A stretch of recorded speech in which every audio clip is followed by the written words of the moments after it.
Hello, well, We are in Malachi. So I added another message. I got into the study, and last week I was thinking the same thing, like, oh, this is so rich, we almost need to add another week going through Malachi. So I did. Hope you don't mind, but we'll go over this message on the 19th today, God's refining fire. Then we have three more messages, and we'll round out this book of Malachi. I really enjoy the teaching and preaching of these books so we grasp what they're saying and then also make practical application to our lives. And we'll find that today in our message. So 23 years ago, newlyweds, Steve and Natalie, living in Tennessee and living on about 7 acres church parsonage, hurricane comes through Florida. My brother's in college in Florida, and for whatever reason, the water system wasn't working on his campus, and they said, hey, we're kind of desperate to get cleaned up and to get a shower and to relax and not to worry about the hurricane. Can we come up to your place? It was a 7-hour drive. I said, yeah, come on up. He brought 4 or 5 guys or something to our home. And after the guys arrived, they stayed 2 or 3 days. We played soccer because we had a soccer field. We played basketball. We hung out. Newlywed Natalie and myself were the best hosts that we could be, provided for these guys. And after all of that, as they were leaving, here's what they said. They said, thanks for the shower.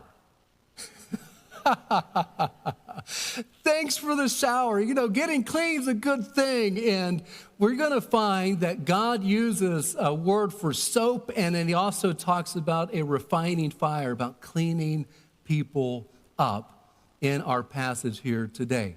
I was looking into some baseball players, and I love playing baseball, and so I would dive a lot like this guy and get my uniform dirty. And this guy was known as Dirty Kirk. He played it in the 70s, and he was always underground. If you could dive, if you could slide, if you're fielding, if there's a reason to get underground. And so broadcasters started to nickname him this, Dirty Kirk. I forget his last name even by this point, but there he is. There's Dirty Kirk. What do we use whenever we need to get clean physically? Well, there's soap, there's detergents, things like that. In our passage here in Malachi 3, there's a verse that uses the word soap. It's the word lye, L-Y-E, and it's really a plant-based thing that is good. It's like a detergent. It's still used today. Lava soap, that's an older one. Dial uses that. Aveeno, and then you Bath and Body people, a lot of their things as well. And basically, the chemical compound would be sodium hydroxide. And if you get more natural type soaps and detergents, this is the primary ingredient for those. It's been around for thousands of years. I mean, Malachi was talking about this type of soap in our passage today. So God gives 2 illustrations of people, of cleaning people, and he uses soap and fire. Now we're going to focus primarily on this idea of fire and how fitting after having a forged in fire contestant come and show us how it's done and bending the metal and malleating it and shaping it to make something. Well, God wants to purify and refine us. Like a silversmith or like a blacksmith or a goldsmith will take and get the dross off of, get the impurities off of those precious metals. God sees us as precious, and he wants to refine us as well. Well, here, 100 years after the rebuilding of the temple and the rebuilding of the walls, and God said, and last week we looked at, I'm kind of tired of waiting for you guys. You keep getting married to these women that are taking you away from God, and it was a picture of their spiritual idolatry. And after this message of Malachi, there's 400 years of complete silence when God no longer speaks. But he gave them one more chance to clean up their act, or let him clean up their act in refining them. So let's read here Malachi chapter 3, beginning in verse 1 down to verse 6. Behold, I will send my messenger. That's the word Malak, it's the word Malachi. So my messenger, and he shall prepare the way before me. And the Lord whom ye seek shall suddenly come to his temple, even the messenger of the covenant whom ye delight in. Behold, he shall come, saith the Lord of hosts. All right, so I started to outline this in the next section of verses, it'll be 12 verses altogether, and a reason that I didn't feel like I could do justice to both the whole passage in one message is because of verse 1. John the Baptist, my messenger, he's going to come and prepare the way. He's talking about John the Baptist. Malachi is prophesying. John the Baptist is going to come and prophesy. Then he says, the Lord cometh suddenly into, and notice what it says, his temple. Who in the world could that be? The Lord. It's Jesus. He's prophesying about Jesus coming. So we could talk about this verse for the next 10 weeks if you wanted to. What an amazing thing we find in these verses. And so here's Jesus coming as well. He is the messenger of the covenant. You think the Old Covenant, Old Testament, New Covenant, New Testament. Who's the mediator? Who's the one who ratifies the testaments? Well, it's Jesus. What did the Old Testament, all of it point towards? It's Jesus. All the sacrifices, all of the ritual, all of the tabernacles and the temples and everything was pointing to Christ. And then he came, he comes, like Malachi and all the other prophets prophesied. And he confirmed then this New Testament when he shed his blood and died on the cross. That's the new covenant. That's what he's talking about in this verse. Then he goes on. But who may abide? That means comprehend or contain the day of his coming. And he's referencing something in Scripture that's known as the day of the Lord. So the day of Christ, that's when the rapture happens. Christ comes for us as Christians. He takes us. We meet him in the clouds. The day of the Lord is the day of judgment on this earth. So who can stand in this day of the Lord, in this period and time of judgment? Who's going to do that? For he is like a refiner's fire and like a fuller's soap. There it is. That word soap or lye. And a fuller is a washer. So he's talking about someone who's doing the laundry. That's what a fuller would do. It was like you'd pay people to do your laundry. Some people would do that back then. And he shall sit as a refiner and a purifier of silver. And he shall purify the sons of Levi and purge them as gold and silver, that they may offer unto the Lord an offering in righteousness. Then shall the offering of Judah and Jerusalem be pleasant unto the Lord, as in the days of old, and as in former years. And I will come near to you in judgment, and I will be a swift witness against the sorcerers, against the adulterers, against false swearers, be liars, and against those that oppress the hireling and his wages, someone who's oppressing the worker and the widow, and the fatherless, and that turn aside a stranger from his right. I'm not going to help a foreigner out. And fear not me. That kind of summarizes it. Why would they commit any of those sins? They don't fear the Lord, saith the Lord of hosts. For I am the Lord, I change not. Therefore, ye sons of Jacob are not consumed. One of the more well-known verses is verse 6. The Lord does not change. Now, the first few verses are addressed to the priest in particular, and we make application to us because in the new covenant, we're priests as well as Christians. If you're a follower of Jehovah God, if you know Jesus as your Savior, you're part of a royal priesthood. Ye are a chosen generation, a royal priesthood and holy nation, a peculiar people that should show forth the praises of him who hath called you out of darkness into his marvelous light. And he has made us unto God, our God, kings and priests, and we shall reign on the earth. That would be the era. Revelation 5:16, that verse is really a summary of what it's going to be like for us in that time period that Malachi is talking about in chapter 3. The verses that we just read will be kings and priests in that era and in that time. So 400 years after Malachi, here comes John the Baptist, verse 1. Jesus then arrives for the millennial kingdom. We're waiting for this. We're waiting for the rapture, then there's 7 years of tribulation, and then Jesus comes back. He speaks at the Battle of Armageddon. He floats over on that white horse to the Mount of Olives. He touches down, the earth shakes. He goes in, sets up the millennial kingdom, and he cleans up his temple. the temple that was desecrated at the midway point of the tribulation by the Antichrist, who initiates the building of the temple to begin with.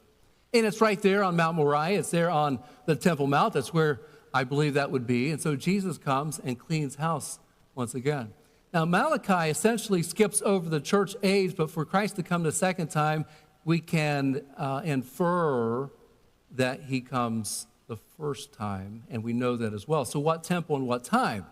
Jesus was dedicated in Herod's temple on his day 8, as he was circumcised that day and dedicated. Simeon holds baby Jesus up, and he blesses the Lord. That's in Luke 2:32. 30 years later, Jesus comes in the first year of his ministry. He comes in and cleanses the temple. He tosses over the tables. He clears out the money changers. He kicks them out and says, "My house shall be called a house of prayer." He does that 2.5 years later in his third year of ministry. So he goes there at least 3 times to clean, or 2 times to clean. He's there a few other times during his teaching ministry and healing ministry as well. But essentially, here's what is taking place with Malachi. We have Old Testament prophets, and let's say that's Malachi right there. He's looking over these mountains into the future, and he sees the tribulation. He sees the day of the Lord, a time period of judgment. He sees the second coming in Armageddon, in a sense that Christ will come back and clean house. And he also sees and understands the millennial kingdom. But here's what he doesn't see. He doesn't see the church age. He doesn't see the age of grace that we see. He doesn't talk about it. He doesn't say, my messenger will come and show grace and peace when he is born, and then later on he'll set up his kingdom. He doesn't do that. He's talking about vindication. He's talking about judgment. He's talking about justice in the verses. And so all these wrongs and all these people living selfishly and evil and persecuting others, he's going to fix all of that wrong because he's cleaning house when he comes. Malachi didn't see the time period that we're living in. He skips right over it, and he sees the God of judgment. I like to visualize things. I hope that helps you see how Malachi was seeing and looking at things. So he goes to his temple. There's the western wall, or the Wailing Wall. You can see the men are on the left, women are on the right. And you can go there today, and people tuck their little prayers into there, and there's people praying. And there's like a tunnel to the left side, and men go in. There's got scribes writing all the time. And it's a fascinating place to go look at. But when this passage says that he'll come to his temple, it's a rebuilt temple. It's a new temple that will be built somewhere in this vicinity. I was over in Israel years ago, and look at this menorah. This thing is at least 8 feet tall. It's huge. Solid gold. It's behind bulletproof glass right there. They have that. They have utensils. They have the lavers. They have, and I've seen pictures of altars that have already been built. They have them on wheels so they can roll them in when they're ready to go and start their sacrifices once they rebuild the temple. That's really exciting. That's really exciting. So once that starts to happen, I mean, we won't be here because as Christians, with our understanding of eschatology, the next thing that we're waiting for is the trumpet to sound. We'll ascend like Jesus ascended. We'll receive new bodies and forever be with the Lord. And then eventually he'll come back after the 7 years of tribulation, and he'll set up his millennial kingdom. And then that menorah and whatever iteration of the temple there, he'll clean it up. And that abomination of desolation, and when Satan is basically demanding, Antichrist is saying, okay, you Jewish people, I made this deal with you for 7 years, but I'm going to break it, and I don't care what your religion is, you're going to bow down to me. And probably like Antiochus Epiphanes, maybe he'll make a sacrifice of a pig right there on the altar that 3.5 years before that he built. Probably in history, if we look at history, probably something like that will take place. And he'll demand you worship me. Antichrist will do that. So that's pretty exciting to kind of look and understand the ramifications of that's just verse 1 of our text today. So Jesus is our refiner.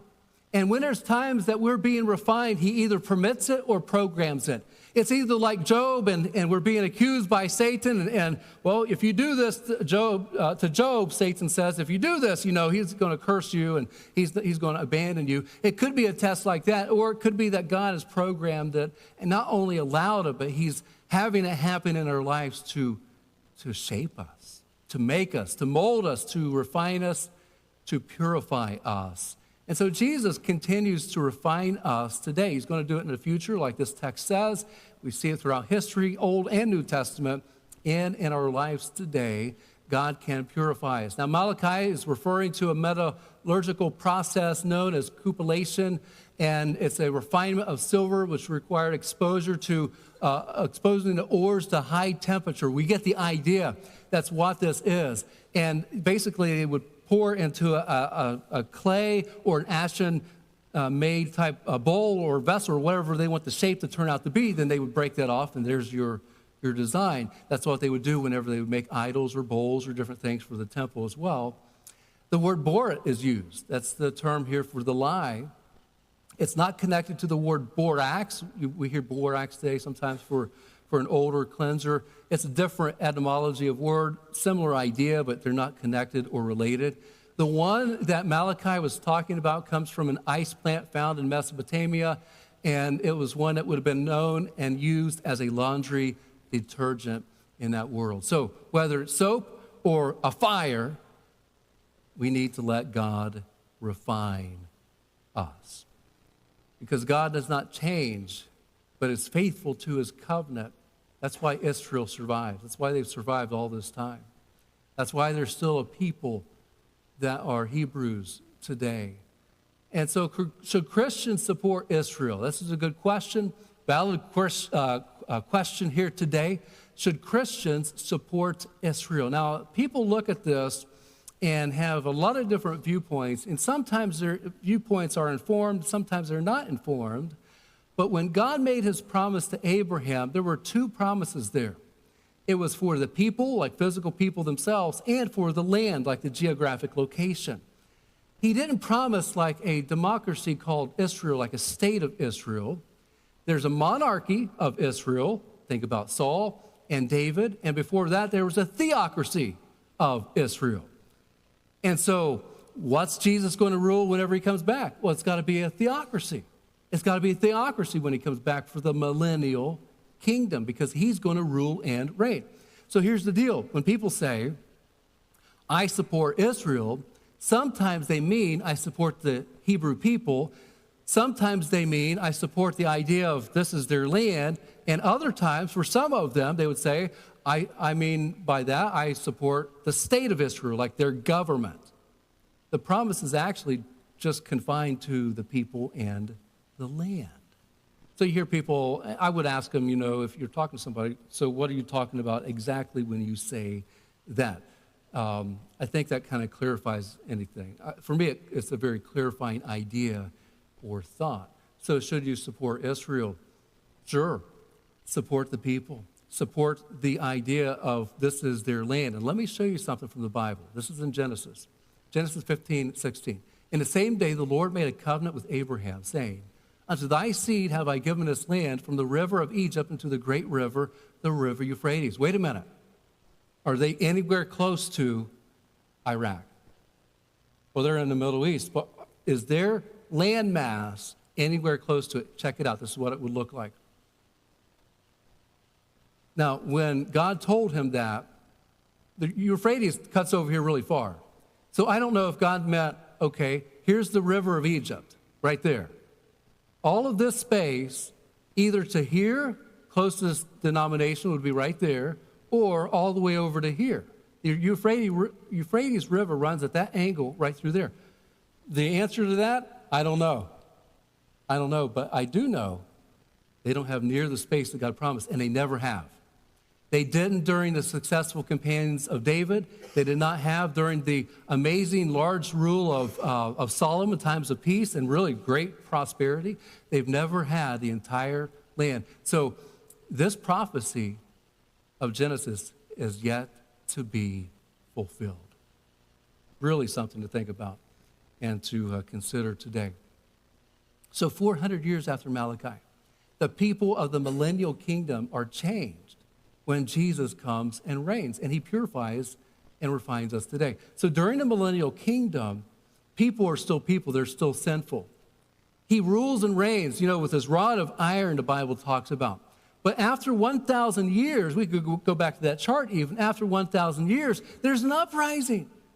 And it's incredible to think, but there's Jesus. They see him seated on the throne in Jerusalem, and yet they still rebel because people are still people. And ultimately, Satan, after 1,000 years, he's released. He's on parole, and he gets people to rebel against Jesus. There's one last battle that takes place. I'm talking too much about this right now. We've got to get back to the specifics of this passage. But I just would like you to understand this, that it's that period, it's that moment when Jesus is going to refine, when he sets up his millennial kingdom. And so today, let's make the application to us as kings and priests today. The furnace of affliction. Could God use a disease, a sickness, a cancer to refine you, to make you depend on him more, to rely on him more? Absolutely. Could suffering be used? Yeah.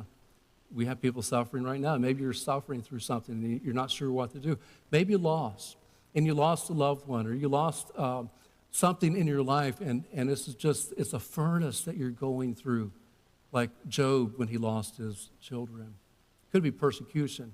I don't think tripping a person is necessarily persecution, but you could have some persecution, something that you feel that is taking place because you love Jesus Christ. And people have felt it even in America in the last few months. So why would they commit these sins? Verse 5, no fear of God. Because he's going to clean house, the sorcerers, the adulterers, the false swearers, those who oppress the hireling, the widow, the fatherless, and a stranger, because they have no fear. That's how they could go about, or why they would have no problem, because they don't care about God.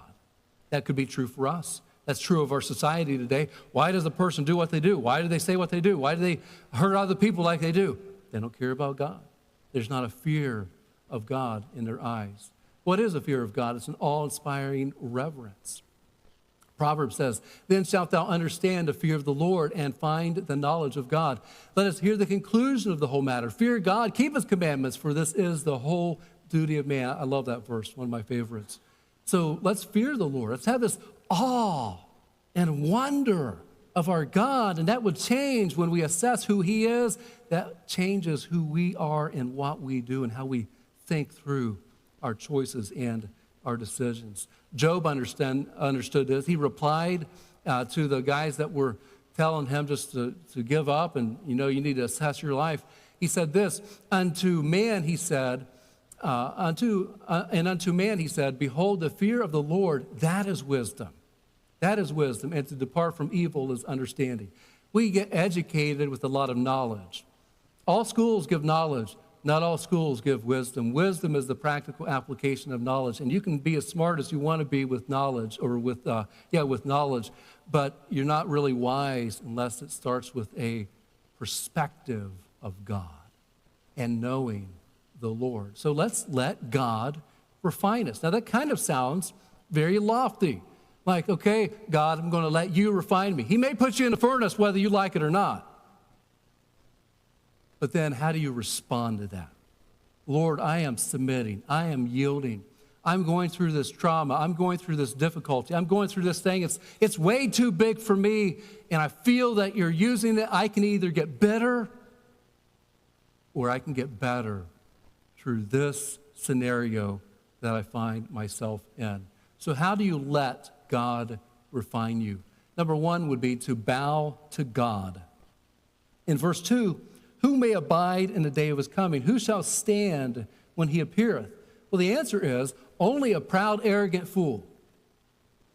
A wise person would say, all right, he's here to clean house. He's here with vindication. He's here to set all wrongs right. He is here to commit judgment. I'm not going to stand up like an idiot. I see who God is. I am going to bow down to the Lord. Are there going to be people who try to stand and shake their fist at God? Yes, and you know people that do that every day. And that's a sad thing. If they're still around when he comes back, If the rapture happened today, 7 years from now, what we're talking about would happen. They could still be the ones for like, I don't care about God. I'm not going to bow the knee to God. Oh, but that's not us as Christians. We want to bow the knee before the Lord, bow the knee to him. Malachi 4:1 gives us an idea. For behold, the day cometh that shall burn as an oven, and all the proud, yea, all that do wickedly shall be stubble. They're going to get burned up. And the day that cometh shall burn them up. This is the day of the Lord that I've been referencing, saith the Lord of hosts, that it shall leave them neither root nor branch. They're not going to prosper. They're going to be judged according to that verse. Think of other verses. The kings of the earth, and the great men, and the rich men, the chief captains, the mighty men, every bondman, every free man hid themselves in the dens and in the rocks of the mountains, because they see Jesus Christ on that white horse coming back. And before he steps foot on that Mount of Olives, he's going to speak, and all those armies who've gathered to repel him at the Battle of Armageddon, and all the wealthy people, the decision makers, the people who can buy those nuclear fallout shelters, man, they're going to go to the mountains. They're going to try to run away from God, but they're still refusing to bow down. That's all they got to do. They got to bow down. One day, every knee will bow and tongue will confess. Wherefore God has also highly exalted him and given him a name which is above every name, that at the name of Jesus every knee should bow, of things in heaven and things in earth and things under the earth, and things and every tongue should confess that Jesus Christ is Lord, to the glory of God the Father. So bow to God. Number 2, offer self and then offer a gift. Notice in verses 3 and 4. And he shall sit as a refiner and purifier of silver, and he shall purify the sons of Levi. This is why I mentioned at the very beginning about us being the priests. We can make this application. The sons of Levi, he starts with them, and purge them as gold and silver, that they may offer unto the Lord an offering.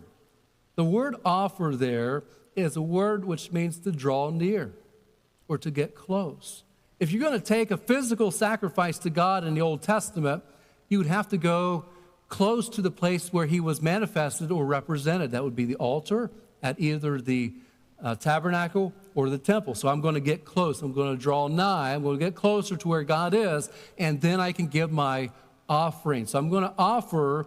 I'm going to get close. And then, and here's another then, and then shall the offering of Judah and Jerusalem be pleasant unto the Lord, as in the days of old and as in former years. So offer yourself and then a gift. Romans 12, 1 and 2. Beautiful passage. I beseech you, therefore, brethren, by the mercies of God, that you present your bodies a living sacrifice, holy and acceptable unto God, which is your reasonable service. Okay, God doesn't want a dead sacrifice. He wants a living sacrifice. That's you and me. That's followers of Jesus. He doesn't want you to wait to the end of your life when you're almost dead and then start to serve God. He wants you to serve God today. And not a dead sacrifice, but a living sacrifice. Not a near-dead sacrifice, but a living sacrifice. He wants your life today. As a Christian, he already has your life. He wants you to willingly say, I'm here to serve you. Before I can give a gift in your name, I have to give myself first. And so he's offering this to us. And be not conformed to this world, the next verse says. But be ye transformed, changed, renewed, metamorphosis, by the renewing of your mind, that you may prove, that means test or demonstrate, what is that good and acceptable and perfect will of God. It's God's will that we follow Romans 12, 1 and 2. It's God's will that before I can give a gift, before I can really serve God, I have to give myself first. And he's not talking about salvation. If you're already saved, amen for that, you're a Christian. Now I'm living my life. I'm giving my life back. I'm drawing nigh to God. I'm getting closer to him. And now I'm giving a gift back. I'm giving myself to the Lord. Now, hardship reveals character. And here's some Christians in Macedonia, and Paul was commending them because the Bible talks about them being very poor. In fact, the term poverty is used. And despite their poverty, I mean, we're talking less than a penny a day, despite their poverty, they gave to missionary Paul to help him get through to his next missionary location to talk about Jesus. That's just really inspiring to us who have so much today that we would give like they did. And this they did, not as we hope, but first gave their own selves to the Lord and to us by the will of God. How could they give so sacrificially to the missionary work of the Apostle Paul? Because they gave themselves first. Give yourself first to God as a living sacrifice. A true man is revealed in difficult times. Epictetus, I should have practiced that more. Whoever that guy is from thousands of years ago. You can't be brave if you've only had wonderful things happen to you. Anonymous, it's really thoughtful. The gem cannot be polished without friction, nor man without trials, an old Chinese proverb. God uses the circumstances of your life to refine you. And it begins, how do you respond to that? It begins with, I'm offering myself first to the Lord. So bow to God, offer self, then a gift, and then choose to do the right thing. Do the thing of justice, do the right thing. Verse 5, I will come near to you in judgment. I will be a swift witness against the sorcerers. Well, I'm not involved in that. Against adulterers. Well, that's getting closer. Against false swears, somebody who lies. Against the oppressor of the hirelings, so somebody that's maybe garnishing wages or taking advantage of people in the workplace. The widow, the fatherless, those that turn aside a stranger from his right. And, I should do right by this person who's not from around here. And then fear not me. That includes everything. Why would you do any of these sinful actions? And all of these are towards other people, by the way. Jesus said something like this. What you do towards the least of these, you do unto me. Same idea here. So do the right thing. Let God refine you. Hear, all you people, hearken, O earth, and all that therein is, and let the Lord God be witness against you, the Lord from his holy temple. Micah said something else. He hath showed thee, O man, what is good, and what doth the Lord require of thee but to do justly, and to love mercy, and to walk humbly with thy God. Oh, wow. If you just want to start with anything, what should I do? Do what's just. Love some mercy. Well, they don't deserve it. Well, I know that's the whole point of showing mercy. And then walk with humility with God. And let's simplify it even more. Just be kind one to another. Just be kind to your family. Be kind to your spouse. Be kind to your kids. Be kind to your workers. Be kind to the boss. Be kind to your neighbor, even though you don't like him. Be kind to the in-laws. Be kind to whoever. Be kind one to another, especially be kind to those in the household of faith, because people look at how you treat other Christians, and it speaks volumes. Be kind one to another, tenderhearted, forgiving one another, even as God, for Christ's sake, hath forgiven you. The world will never understand forgiveness if Christians do not demonstrate forgiveness to others. The negative circumstances in our life could be God refining us to be more like Jesus. So what is it? Is it sickness?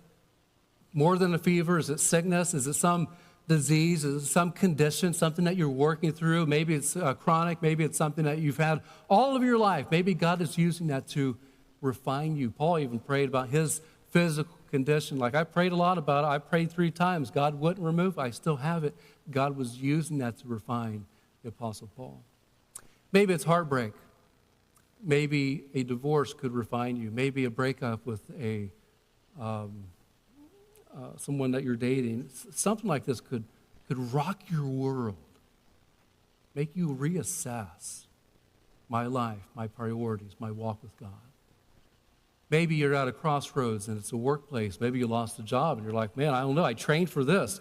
I worked for this. My skill is this, but nobody's hiring for that. I was just fired from that. Now, what do I do? And where do I go from here? God could use that to refine you. Maybe you lost everything in the stock market. Maybe not recently, but maybe you will. You never know with the way markets go. But people have lost everything. What happens during those times? They either get bitter or they get closer to God and they get better. How about an accident? Car accident, airplane accident, motorcycle accident, anything. Could God use that to get your attention, to kind of reframe your focus in how you live and how you perceive this present day, and then look more and peer more into eternity with God? Maybe you're just flat out like, I just don't know what to do. Use those moments to let God refine you. Lord, pray like that. Shape me.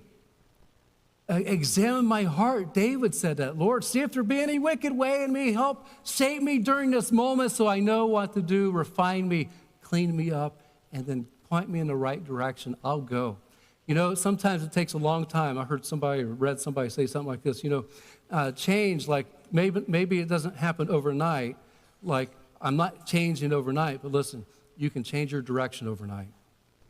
You can change the direction of your life overnight. It may take a while to mend this or to fix that or to recover that or to redeem this, but you could still go the right way with one decision. It's one choice away to decide to follow God. And Lord, whatever school of hard knocks you're going to put me through, I pray that I can learn through that. Negative circumstances in our life could be God refining us to be more like Jesus. David Ross was a backup catcher for a lot of seasons. 13 of his first 15 seasons, he was a backup catcher. And they'd say, he's okay. He played on several teams. And then eventually he became a starter, and he was catching every day. He was no longer just catching for one pitcher. Sometimes they do that, like, hey, that's my catcher, one pitcher to one catcher, because they know each other's routines and things. He was catching for everybody. He became the everyday starter for the team that he was on. But he started to get lifted up with pride. He started to be arrogant. He started to be a jerk in the locker room, and just like in the face of these other guys, and just not a good teammate, bad teammate. Nobody wanted to be around him. And finally, the clubhouse, the manager, and the owners were like, man, get rid of David Ross. He's terrible. He's a terrible teammate. He got cut. He got to the point where he became a starter after 13 years. He was the starter on this team for 2 years. They kicked him out. He wasn't on a team for a while. He had to start over. He goes back to the minors. He's trying to get back onto a team again. He re-signs. And this time he's determined to be a good teammate.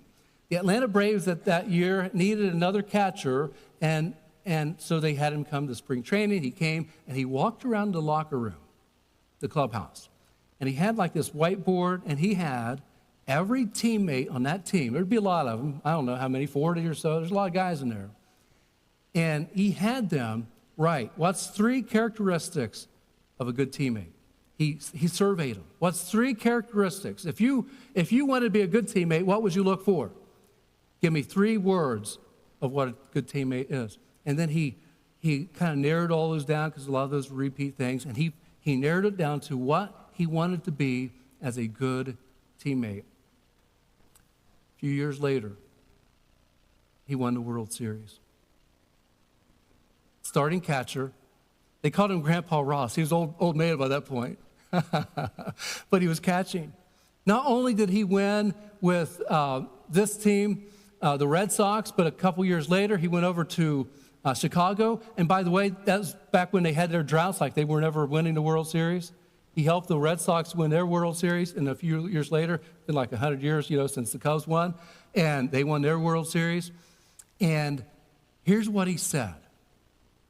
If you're willing to be a good teammate, you can be invaluable, even though you're not the most valuable. He did not get the MVP on any of those teams, but you know who they held up at the very end as if he was the MVP? They held up David Ross.